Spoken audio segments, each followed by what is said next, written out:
ओडिशा के पुरी में जगन्नाथ रथ यात्रा के दौरान भगदड़, 3 की मौत, 7 जख्मी।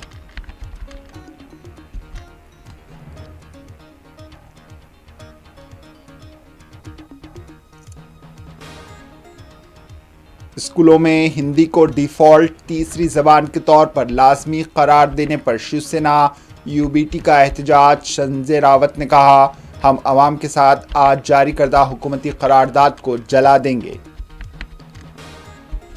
कोलकाता पुलिस ने उस इलाके को सील कर दिया जहां लॉ कॉलेज के तुलबा के साथ इस्मत रेजी की गई थी।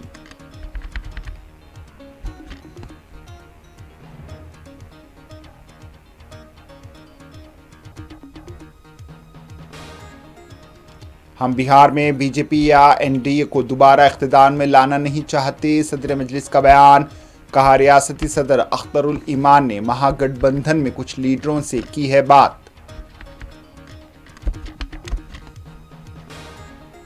और हिंदुस्तान बगैर किसी इश्तियाल के 2 बार मुल्क पर हमला किया है, आसिम मुनीर का इल्जाम।